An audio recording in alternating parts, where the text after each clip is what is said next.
Truth Plus Media. Ray Allen going deep for the win. Game winner by Ray Allen. Peyton with the steal and puts it down.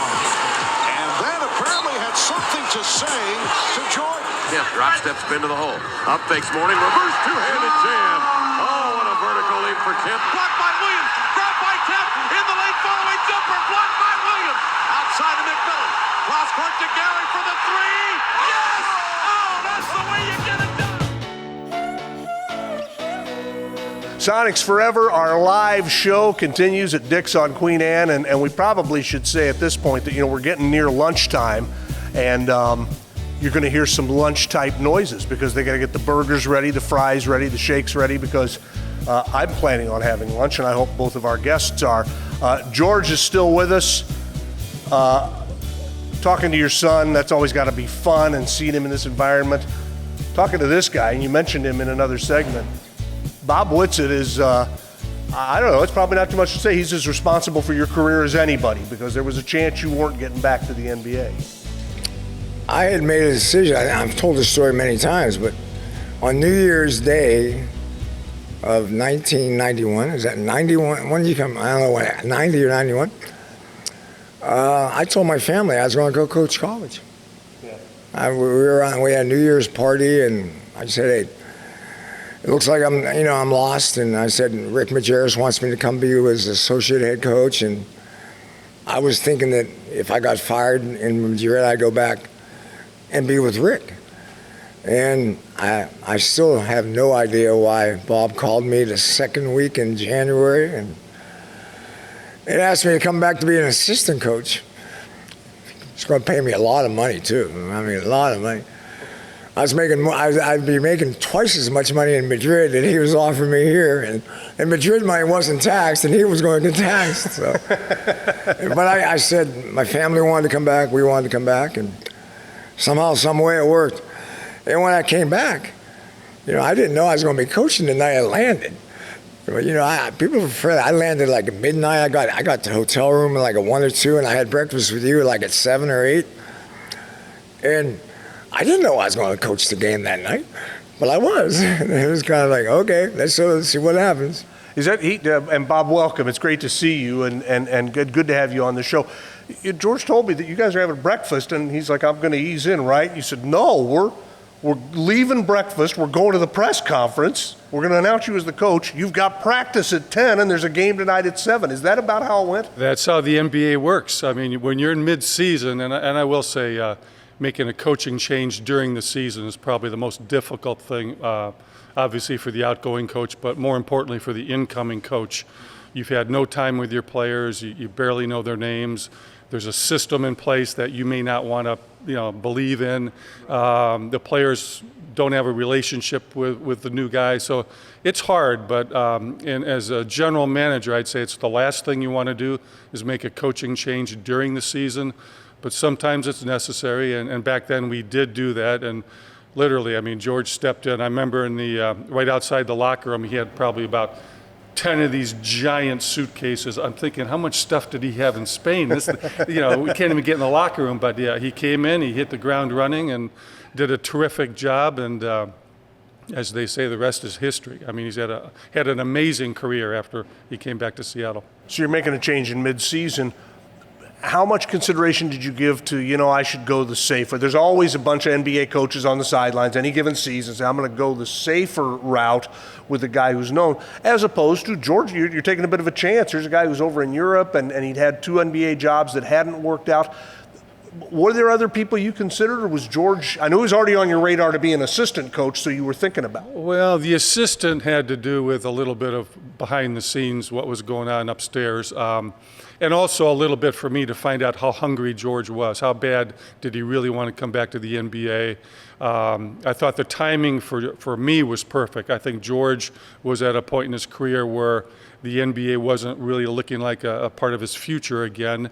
And sometimes you just want to feel him out a little bit to see how hungry. He was willing to be an assistant coach, and obviously he was really a head coach at that point in time. He was not he would have taken that job, but if I'm going to unleash him, I want him to do what he was there to do, and that was to be the head coach. Back to your other question, ownership wanted me to hire the proven coach, and they pretty much, well, they told me that. They told me that repeatedly.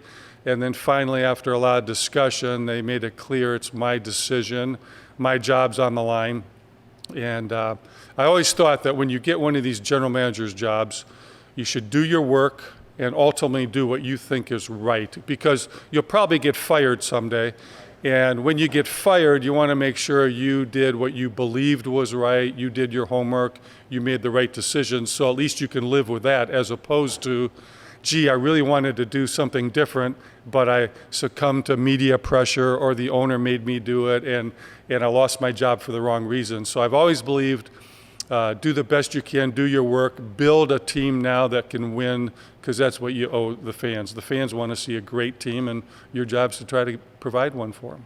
And to bring full circle the story, the assistant coaching job, as I recall, George, it was with Casey Jones, and you had one reservation. You said to Bob, look, does he want me on the staff? Because you were willing to come back as an NBA assistant, willing to use that to work your way back into the league. But Casey didn't, right? I mean, do I have that story right? Well, that's Bob knows the story better than I do. But I said, Bob, I don't think I want to come back to an unfriendly atmosphere. If Casey doesn't want me, I think that's a lose-lose in my mind. And Casey has the right to do that. That's his choice. And I didn't know Casey that well. He was one of the guys I gravitated to more, Nelly and Del Harris and guys like that. And you have friends in the NBA, but you don't have a lot of them. And Casey was not one of my closest allies or friends at the time. Right. So it works out then. You get an interesting snapshot into George. Here's a guy who wants to come back to the NBA, but also wants to make sure it's the right way. Yeah, and again, I didn't really want George as an assistant. I wanted him as a head coach, but Casey was the head coach, and we had some, I'll call it behind-the-scenes politics going on related to, what Casey would be owed if we fired him. And Casey was an assistant coach under Bernie, which I endorsed and I signed off on because that's somebody that Bernie wanted. But then when Bernie left the bench, I did not want Casey to be the head coach. I liked Casey, wonderful man, one of the nicest people ever, but his days of being head coach were behind him. Assistant coach was the right spot, but the owner wanted him as the head coach. So the owner made that hire, and it was quite a big financial commitment, which owners don't like to, they don't like to pay people not to work. So we had to kind of work through that a little bit before we could kind of get the bench cleared up the way we wanted to. And then George was, the one thing I did want George to do, and I think he signed off on it, was to at least give Bob Kloppenberg a shot, because we had a lot of defensive schemes and things in. And then I think soon thereafter he brought Gerg on and Terry and different things. But I think he got the bench the way he wanted, but you can't always get things exactly right immediately, especially when you're mid-season. I'll tell you a story. Both of you guys will appreciate this. It's the only time I ever talked to him. But we're in the middle of all this, and it's happening. And Casey Jones, a Hall of Famer, had a great career. So he's out. Here comes George. And somehow we get an interview with Red Auerbach. Now, Red's not thrilled with any of these developments, as you might expect. And I remember he's like, I don't know who's running things out there in Seattle, but they don't know what they're doing. He was so sideways about Casey being gone. I'll give you a Red story. Red knew who was running things, because Yeah, my first year, I was 30 years old.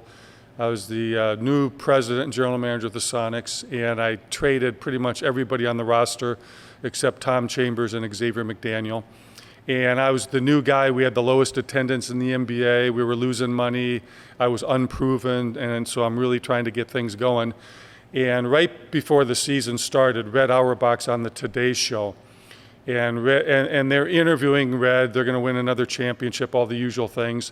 And then they ask him the question, what team's going to be the worst team in basketball? And you don't answer that question. Right.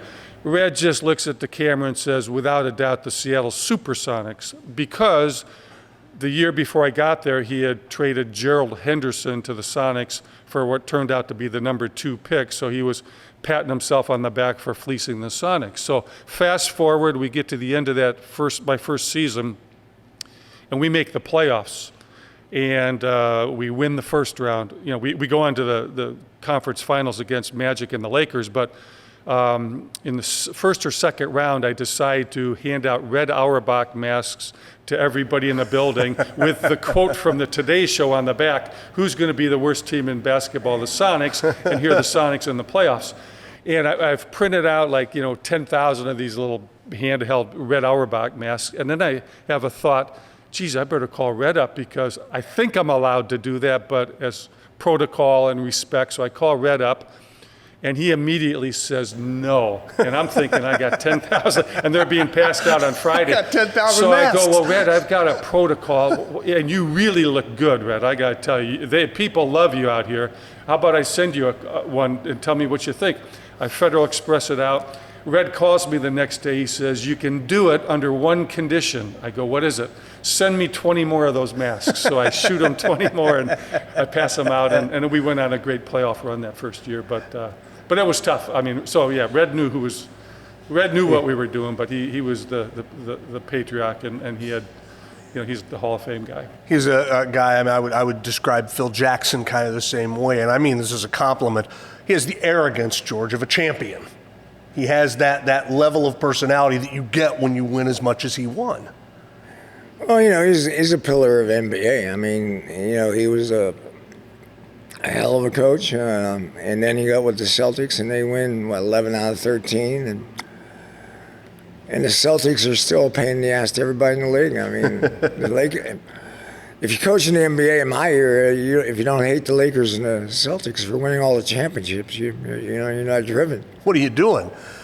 You brought up a guy, and I'm going to do something that I'm sure you're really excited about. You came down, you're kind of enjoying this. I'm going to second guess a move you made 30 years ago. Exactly what you wanted, right? Only one of them? Only one.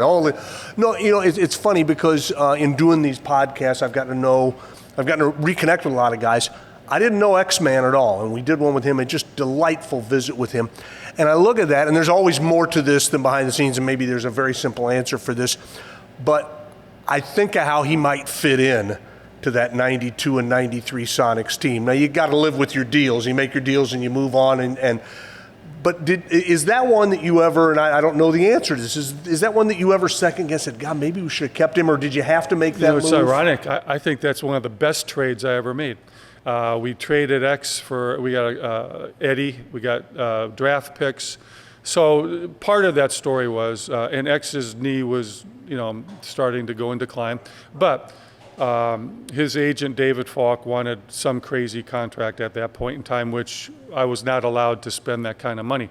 So I told David Falk, I wanted to re-sign X and extend him. And we had a pretty powerful negotiation, and David called my bluff, and I told David, if I can't get him signed by a certain date, I'm trading him. And Falk rightfully thought we would never trade the X-Man because he was the most popular player at that point in time that we had, and he was a great player. And I like X. I'd love to have him on the team. But sometimes... I would have liked him too. Yeah. Sometimes, especially when you're young, though, you have to... It'd be like the sheriff in the old Westerns. Every once in a while, you have to get the gun out and shoot it so they know you can pull the trigger. Made the deal, and that really set the tone with a lot of agents and a lot of other players that we do what we say. Eddie Johnson turned out to be terrific for us. X's career continued to go in a slow decline, more so because of the physical part of him. But it gave us the cap flexibility. And ironically, David and I connected in the last couple months on a different business deal. And he tells this story. I had a lot of dealings with him, but we have total respect for each other because it's rare where you will tell somebody, this is what I'm going to do, and follow through. It's just a world of bluffing and everybody's lying to each other all the time. So you really have to know who speaks the truth. But in terms of what it did for our roster, we took off from there. Right. I mean, we never went very far with X-Man. And again, I'd love to have him. I love his toughness. I love the way he played. But sometimes you got to make big decisions. And it was a very unpopular decision. I mean, I was getting beat up pretty good by the press and the fans. But I think as time went on, it turned out to be a good one. I got here about 6 months after that, and I remember people still were talking about it. It took a while. You kind of said, hey, I'd love to add X on the team. Eddie won a lot of games for this franchise. And the funny thing is, Eddie's like one of my all-time favorite guys. I loved Eddie. But again, that being said, now, and we have the luxury now of hindsight, you plug X into that 92-93 team, and you think about maybe in Game 7 in Phoenix, all you needed was some guy willing to knock Barkley on his back, and you know, X. What are your thoughts? The referees weren't letting us knock Barkley on his ass in that Game 7. Yeah. But X would have been, X an is, instant fit. you know, my type of player. He's a defensive-minded, angry, kind of plays angry, and loves contact, loves physicality, and I thought he and Chambers were, in a lot of ways, the foundation that started everything to roll in the right direction. And but the same way, Eddie, I always remember my first win here. Eddie Johnson got like 38 down in Orlando. In my first win after losing, I think we played Utah and Portland here in in Seattle. And then we went on the road. And you're scared to death. You might not win a game. You go on the road. The NBA's hard. And Eddie got 38 down there in Orlando and won under my reign. Our first one was because of Eddie Johnson.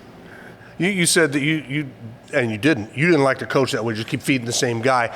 But also, he says, I had to get a win. And I'm like, well, you were 0-2. And he goes, no, I had to get a win. And so Eddie gets him the win in Orlando. And again, terrific guy, great guy for the franchise. It works out. Yeah, no, again, I would love X to start and finish his career here. Yeah, right. The other thing people forget as time goes on, there's this thing called the salary cap. You can't just keep every single player you want to keep. And there's financial restrictions, there's cap restrictions, there's players who maybe don't think they're getting the playing time, so they don't want to be here. But then years later, I wanted to be there. There's agents, there's family pressures, there's coaches who like certain kinds of players, don't like certain kinds of players. So there's so many elements that go into your team, and the teams are constantly changing. I mean, you never bring back the exact same team from last year to this year. You hope you can bring the core back, but no team in the history of the NBA has been exactly the same from one year to the next. It might just be the role players at the end, but so it's there's a lot of pieces to the puzzle, and you just got to stay on top of it and hope you can do more things right than wrong and can keep things moving forward. What was it about Gary Payton that he said, I'm focusing in on this guy and we're going to draft him? I mean, because he's second pick, I think, that year. And I know you guys had to do a little maneuvering. Well, obviously, you're out here, so you got to see some of his game at college. But what was it? I'm sure some of it's obvious. What did you see in Payton that you're like, I'm going to make sure we're in a position to get this guy? Well, first of all, in that draft, he was the only player we loved. We loved him, okay? And it was not a great draft. In hindsight, Gary was the best player in that draft. Big guard, defensive guard, played hard. Although he wasn't a great shooter, he could score. Bravado, probably a few things when the day he got here before I even signed him, he's on the radio saying, I'll never forget it, point guards like Magic Johnson and me don't come along very often. So I pulled him aside and said, Gary, can we hold off on the Magic comparisons for a little while? We got to blend you into a locker room that, a lot of veterans don't like the loud rookie. But we liked Gary so much. I remember New Jersey had the number 1 pick. They didn't know what they were going to do. So I traded them a second-round pick to make sure they would take Derek Coleman. And then I bluffed Orlando into giving me 2 seconds because I convinced them Coleman could be there at number 4. And that was the only guy Pat Williams didn't bring in for a big workout and press conference, and he didn't fit the Disney World model. So I got my second back in another one. But we kind of controlled the draft a little bit from the number 2 spot. And frankly, we got lucky because we finished the year 41-41. We had like the 14th pick or 13th pick, 14th pick, whatever it was, in the lottery. And our little ping pong ball that year got up and got us the number 2 pick. So Gary, turned out to be everything we thought. As George knows, there's the love-hate, there's the challenge. But at the end of the day, Gary Payton missed very few, like a handful of games in his career, played hard on and off the court. He was competitive. You would love to have 5 Gary Paytons on your squad. At least I would. I think he was terrific. I used to say about him, George, that fans would sometimes say he shot too much or he dribbled too much or he talks too much. nobody ever left the arena saying, Gary didn't look like he was trying tonight. I mean, whatever Gary was doing, fans knew, I'm getting my money's worth out of this guy tonight. No, Gary, I mean, his evolution, when I first got here, as I said, I liked Nate as a point guard, and I liked Gary as a point guard. And in a couple of years, we realized that they both could play together. Nate point forward. But Gary was, he's, we talked a little bit about how he's a little bit like me. I come from not a poverty area in Pittsburgh, Pennsylvania, but my dad was a blue collar guy, and I played in the playgrounds of Pittsburgh, and Gary's still very popular in Oakland, and intense, maybe cocky to a point of arrogant, just in your face type of guy. I didn't talk a lot of trash, but I did a lot of things to irritate you. I tried to do everything I could to irritate you in any way possible. What's the better insult? I heard both of these. Sidney Lowe one night is wearing a blue suit, top to bottom, and Gary told him, "Shut up and sit down, you little smurf." Or is it to a fan who was getting on him, Gary said, "Shut up or I'll hit you with my wallet." Which is the better comeback, do you think? Well, I'd rather be the fan getting hit by the wallet, because Right. I think that fan's in a better spot. But that's just Gary. I mean, there was a lot of guys back then. I mean, Barkley. I was at games when Barkley's, throwing things at fans. I was in a Portland game when Vernon Maxwell went 14 rows into the stands and punched a fan. I mean, there was a lot of stuff going on back in those days, but a lot of emotion, a lot of adrenaline, a lot of intensity. And I think the game itself, the game is wonderful today. I love it.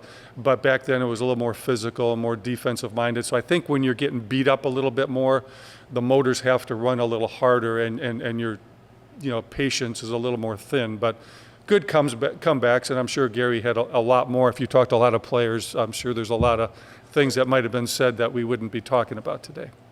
Bob, let me take advantage of your knowledge of the league from a front office perspective, and you've built a career on being a sports executive. A lot of what we've talked about today is legacy. We're back in Queen Anne. There's a building coming out of the ground 2 blocks away where Key Arena stood. It feels, one of the things I've done this season on the podcast is talk about, it feels like there's momentum for the NBA to bring a franchise back here, to expand. And the reasons that we think that is, A, there's a building.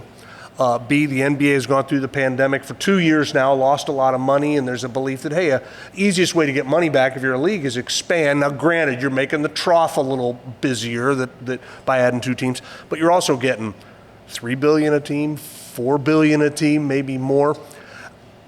Logically, does this follow, and I'm not saying is the NBA coming back, but does that logic follow that, hey, there is some momentum to think about this team coming back? I think the time is right. I do.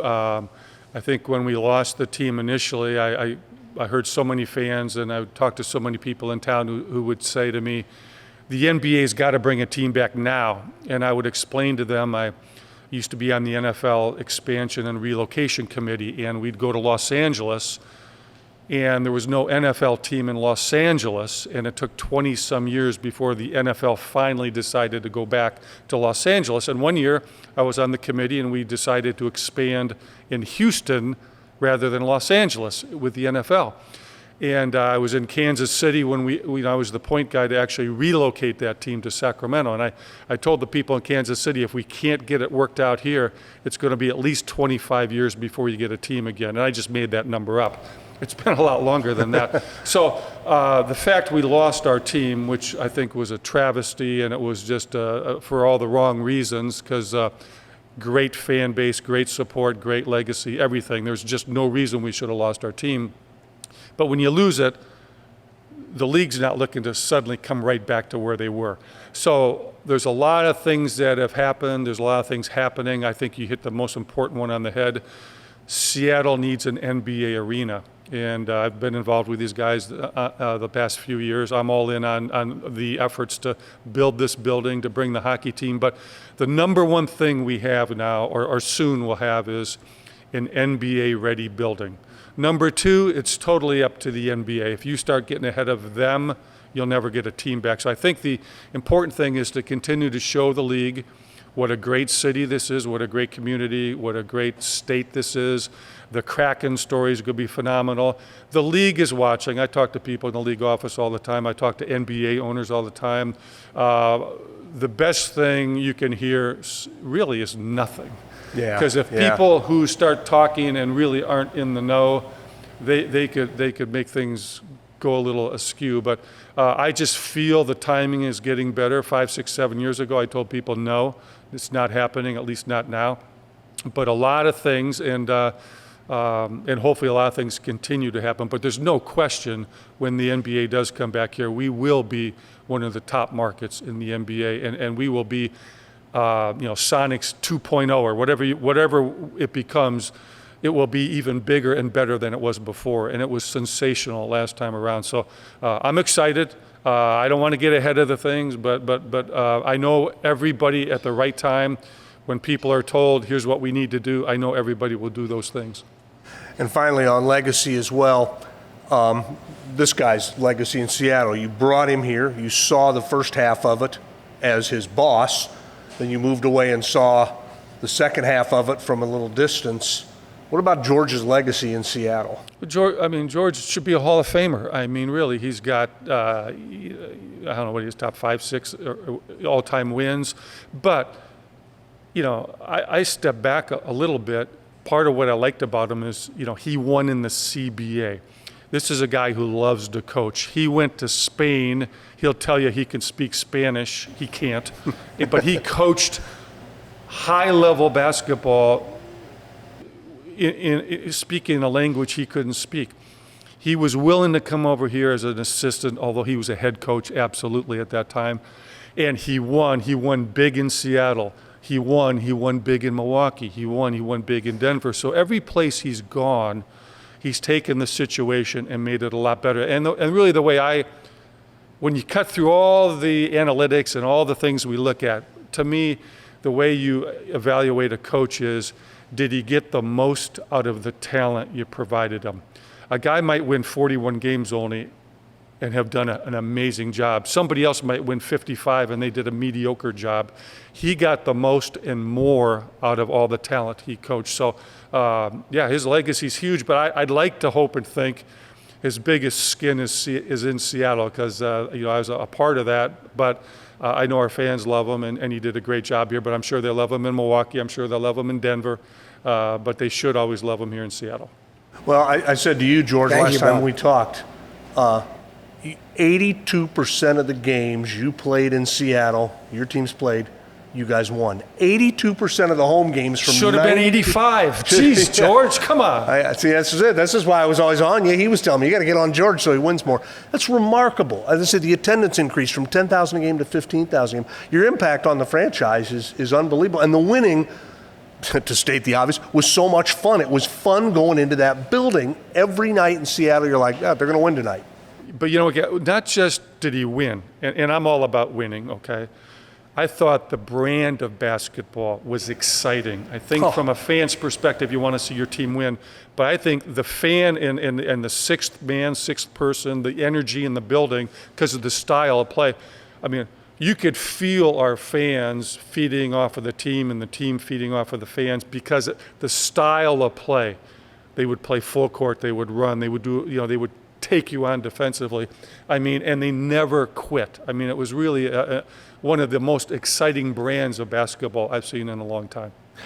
Guys, it's been fun. It's great to see you again. Great to see you. I mean, the architect of the '87 Western Conference Finals team, one of the great stories in this franchise's history.